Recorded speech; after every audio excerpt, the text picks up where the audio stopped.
thank you for doing this. So, well, obviously there's been a bit of a backlash in terms of her cancelling her concert. A lot of people who, of course, were looking forward to it. Why, I don't know, but they were. Is this a fair thing to sort of be to cancel a concert? I mean, how significant is something like this? We all lose our pet, but after all, it is a pet. Well, yeah, pets are very significant to so many people, and they're almost like a child and similar bonds that we're the primary caregiver. And so it's a very significant attachment that we have to our pets, and it's a huge impact on our emotional lives when our pet dies.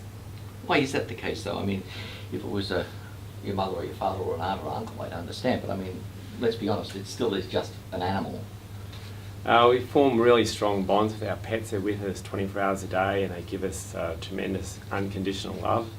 And we're their primary caregivers, so there's a really strong, close attachment to them. We no longer live with our parents anymore, whereas the pets are with us and we're their primary caregivers. So a lot of unconditional love that provides a really strong bond that people have with their pets.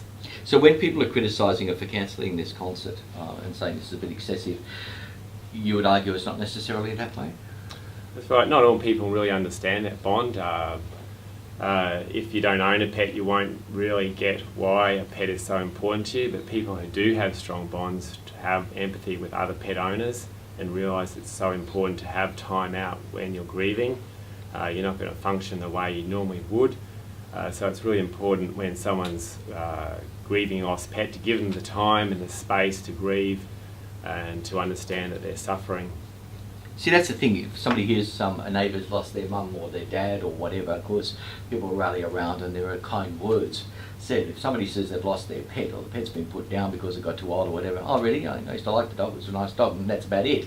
So people tend not to relate to other people in the same way. That's right. There's a lot of people that don't understand it, and it might even be your own family members that don't understand the grief that you're feeling because you had a particularly strong attachment to it. So it's really important that people understand that different people have stronger attachments to different animals, and it's important for vets also to see that some people have very strong bonds, and it's variable between different people. Some people they live alone with an animal and they might sleep with it at night. There's a much stronger bond than if it's they've got many other animals at home, but there's always exceptions to the rule. So your message to people is to be a little bit more understanding. Perhaps, well, to be understanding, you have to acknowledge or accept the emotional things, or have some identifying. You have to identify with the emotion a person's going through. For some people, that's hard. So you're asking them to go that one step further. Yeah, I think it's important to realise that there are those strong bonds and be able to give people time out. If you know someone's lost a pet, give them time to grieve, give them the space, and show them empathy.